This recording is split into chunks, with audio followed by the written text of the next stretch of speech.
Hi, John from Debbie's Honey Hive. Today I want to talk to you about allergic reactions with the honeybees.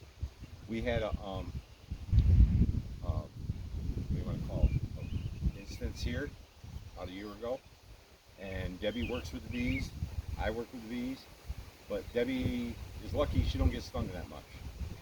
And what happens is she picked up bee venom and protein just from handling my clothes or me touching her and this and that, and it built up in her system.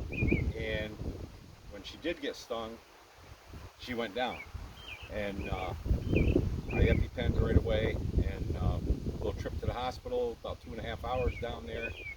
And what you can do in a situation like this is, we didn't know this at the time, if you're worried about if you're allergic or not allergic to bees, you can find out. It's a simple blood test. They draw your blood and they run it through, and they tell you what you're allergic to as far as bees go. And sure enough, Debbie had her blood drawn and her bee, and she was allergic to just honeybees. No other bees. It was just honeybees. And there is a cure for that. So we went to bee venom therapy, and it was twice a week, and they start low doses. And it took from, what was it, July till what, Deb? February? Where she was finally up to full doses of venom and no reactions, just slight reactions, but no reactions whatsoever. So now Deb can work with the bees. She still goes once a month. If she's not getting any stings, she goes once a month to get a full venom shot, and that cured it. So if you're new into bees, or you're thinking of getting into bees, getting that blood test done and checking out, see if you're even allergic or not, is good. But the thing is, in a household, a person that works with the bees, like me, all the time, constantly, you can see my jacket, it's not white anymore. And I'm always in the bees, got my hands in the bees. I'm getting stung on and off. And then I come home, my clothes have it on it, the bee protein, it's got venom and such. And someone in your household could be touching those items, and that absorbs into their body. And then one day they get stung, and that's where the reaction comes from.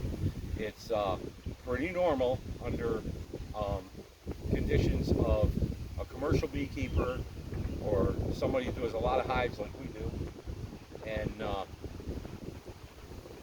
is constantly in the hives, and the household isn't, somebody might become allergic to it. I found out about this through Michael Palmer from Vermont. He has a video on it. You can look it up. It happened to him. I believe in there he mentioned that it was his granddaughter. He picked her up from school and this and that, and he happened to have a bee on him. She got stung, and they ended up in the hospital. And so I've heard of these instances happen. Another one was Ian Stepler. His wife became allergic, big beekeeper up in Canada, and the same thing happened there, and she had to go for bee venom therapy. Sometimes it takes longer, sometimes it takes less. With us, it was lucky. Debbie didn't have a problem with swelling of the throat or couldn't breathe. She passed out, and so it was a passed out thing. Paralyzed. Yeah, and couldn't she walk. couldn't move her legs or anything like that. The first thing I did was I keep EpiPens on me, because believe it or not, the beekeeper can become allergic also. When I go to that bee yard, in my bucket is 2 EpiPens with me at all times. Or if somebody is around and they happen to get stung and go down. But when that happened to Debbie, we were both down in this bee yard. Debbie was dropping queen cells, and she works without gloves, and she's putting her in there. I think she did 50 already. She's like the luckiest person in the world. I gotta tell you that right now. She never, for some reason, they don't sting her.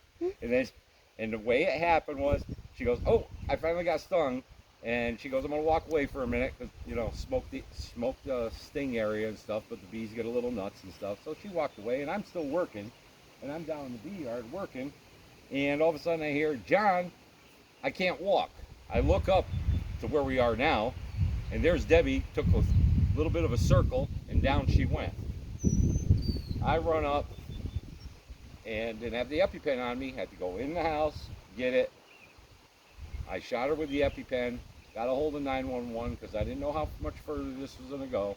to play it safe, and we ended up in the hospital for about 2.5 hours, and they ran all kinds of things through it. And so then we went for the bee venom therapy, found out she was allergic to honeybees, and took care of it. But it can happen. So I suggest all beekeepers, because I know beekeepers that have been beekeepers for a lot of years, and all of a sudden got stung and they went down, and that happens. So keep an EpiPen with you for yourself, or if there's somebody around, come down and talk to you and this and that. It's always good to keep with it, but it can be handled, can be taken care of, and she just had to go through the therapy, which starts out at a very low dose, had to go twice a week, built up to, I think it was 2 shots every time she went, so 3 shots, and it took July, August, September, October, November, December, January, February, March, in that area. I think she was getting her full doses, and now it's just once a month, and we're going to continue that for, believe it or not, for the next 4 years. If she's not getting stung in a bee yard, we keep the full dose going. Doctors recommend for at least another 4 years, but that's what happened to us, and it can happen to anybody. And so how you doing now, Deb? And a lot better. That's good. It's great peace of mind. I recommend looking up an allergist and, like John said, having your blood tested if you're not getting stung regularly. But also I'd like to add, everyone's situation is different, of course. But I'm now at the point where the doctor tells me if I do get stung by a honeybee, I can just take a Benadryl. So I also recommend carrying Benadryl like everywhere you go, in your pockets, in the in a safe place in the yard, and of course in your homes. I always carry it in my car as well. But Benadryl also is very helpful. I'm not talking about terribly extreme case, but it would be better than nothing. One thing I'd like to bring up is I know people that say, "Oh, I can never have bees because I'm deathly allergic to bees." Now I can't imagine being a person that is always afraid of bees because they are allergic, where there is actually, it seems like, a cure for this. So you can go and get this therapy done, and you don't have to worry about, even if you're not a beekeeper, you're just a person that's allergic to Right, bees. calms the fear. Yeah, you don't have to worry about it anymore. Right. And so it's a wonderful thing, and I found out about that from actually Ian Stepler, and contacted him because in one of his videos he says, "Oh, my wife's back in the bee yard," and he explained what happened to them. And so I got a hold of him, and he says, "Yep, you can get that done." And I Googled, and locally we have a doctor that actually takes care of that, and it's been great, and it worked, and Deb's all cured. But she ended up building up, I don't know, I'm not a scientist, she built up bee venom or bee protein or something just from handling my clothes or me touching Debbie, and or tools or something like that. or something. And so she absorbed that, but she wasn't getting stung on a regular basis like I was. And I went to bee yard today, and I had to make up a lot of nukes. And I'm stung. I got stung 4 times in my hands, and it's just constant because you're working a lot of bees.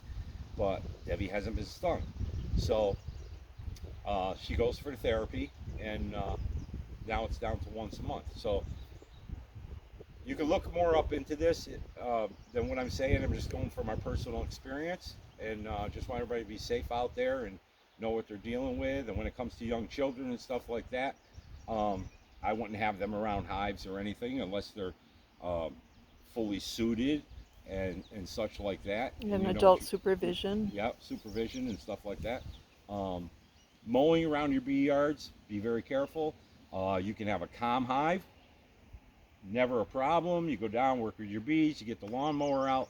What the bees do not like is the exhaust from the lawnmower. It's not the noise, it's not anything like that. If that exhaust gets to that opening of that beehive, they go absolutely out of their mind.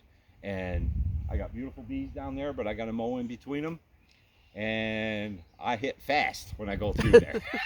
Fully suited. Fully suited all the time. Never mow that yard without a suit on, because you can't believe the number of bees that'll come out if they smell that exhaust. If you have things like you filled your lawnmower or something, you got gas on your pants or on your hands. Bees don't like that either. It drives them crazy. So there's just simple things like that you got to watch and stuff like that. So I hope this helps, and happy beekeeping and be safe. Thank you. Thank you. Bye bye.